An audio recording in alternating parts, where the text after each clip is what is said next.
Hi, this is Randy Pennington. This is Joe Calloway. Randy and I talk about leadership. I got a question for you.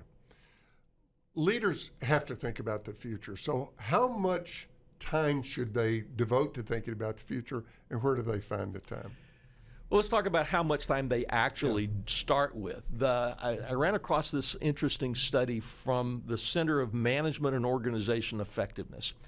And they said the average corporate manager in the United States spends 25 minutes a day. So that comes out, what, 2.5 hours a week, 2.5, 3 hours a week, thinking about long-range planning and the future. And that's the average. That's the average. Yeah, some people spend 1 minute, no minutes. Right, yeah. And then a whole lot of people spend a lot more than that. But the answer that I always tell people is it depends upon your level in the organization. So if you're a first-line supervisor or a team lead, you're probably going to be spending anywhere from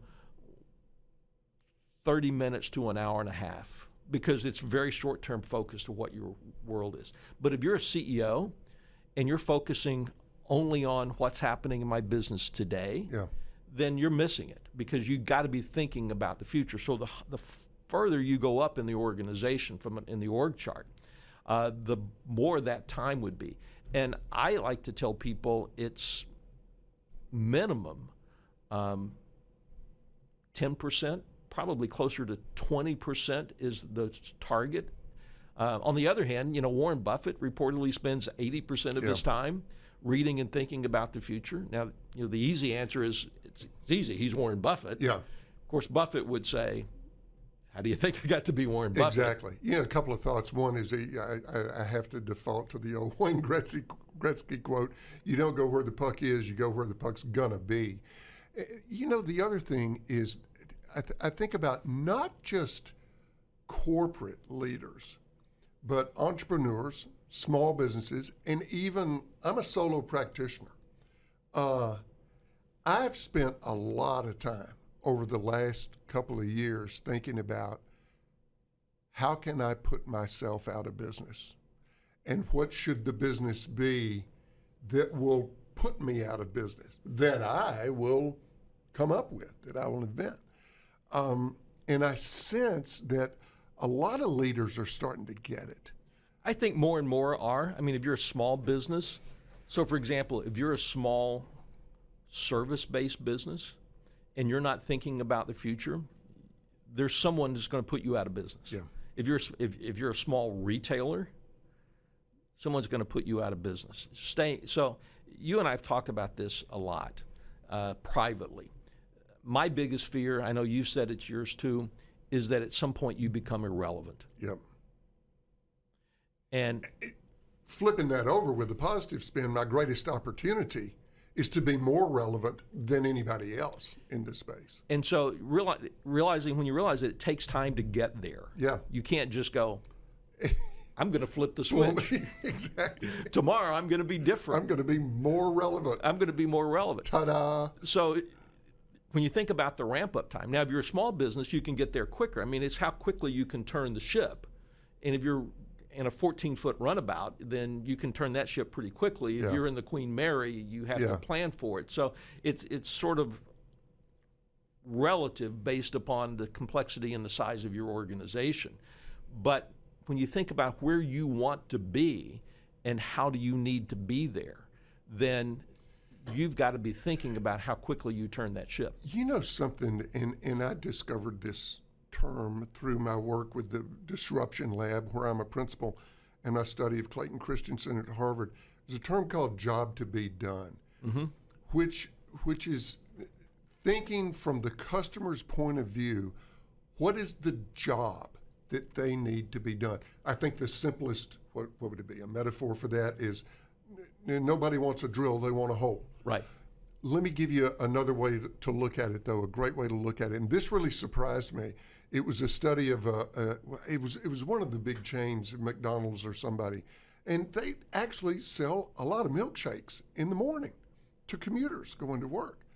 And they did an in-depth study on why are people buying milkshakes in the morning. Well, they like milkshakes, da da da da da. You know what it was? It was commuters. They're bored. They want something, and I thought, I don't believe it. But I catch myself going to Starbucks in the afternoon. It's because I'm bored and I want a break. And the job to be done is to distract me, give me a mental break from my work. It's not the actual coffee. And so I spend a lot of time thinking, what is going to be my customer's job to be done 2 years from now? And how do I stay relevant to that? And of course, same thing has to be true for a CEO of a major corporation. And it's not just the job to be done, it's how do your customers want that job done?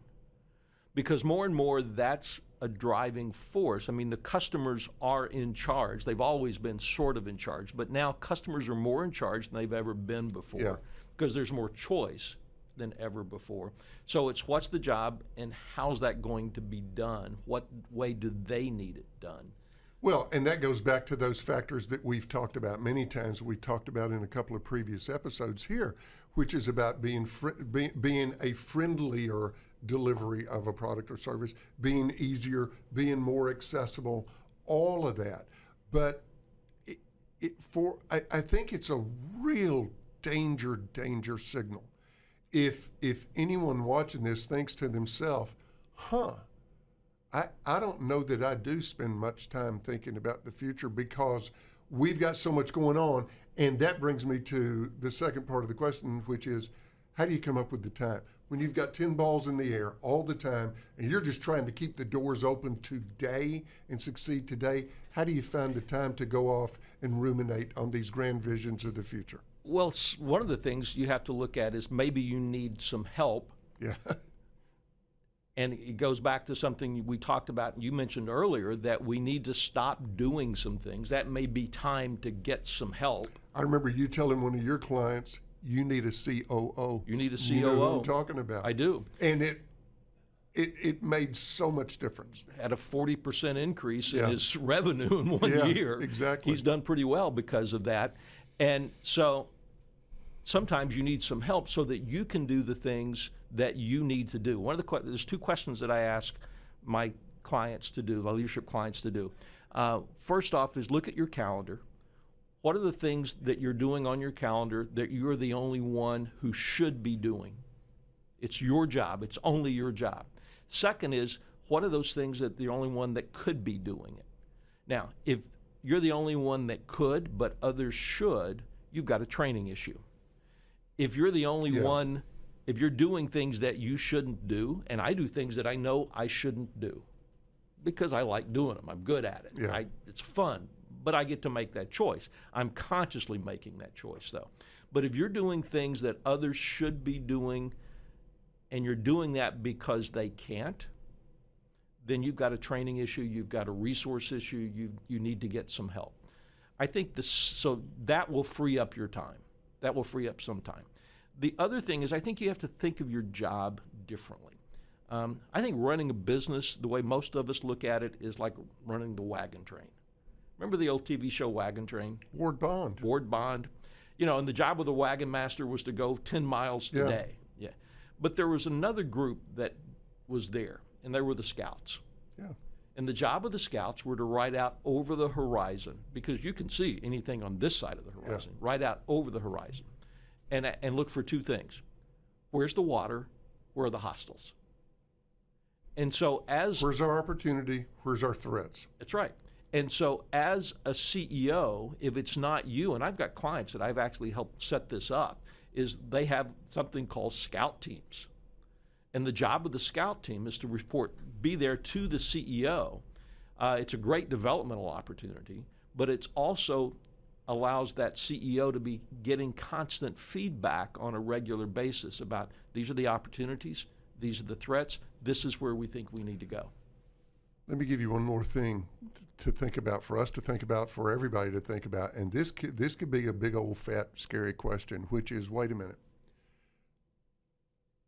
what should my role be?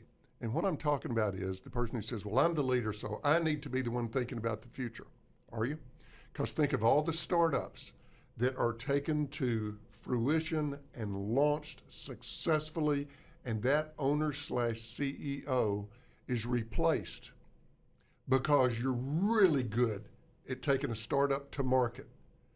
But to scale it, to grow it, no, that's not your strength. You need to go do another startup, and they're going to bring in a new CEO. So sometimes it's worth thinking about, wait a minute, what is my strength and what should my role be? And it could be, I'm great at doing stuff. I'm maybe not that great at envisioning the future for our company. Maybe that's where I should bring in the help. It's a big question, but it's an important question. It absolutely is. And that's something to think about. Yeah. We'll see you next time.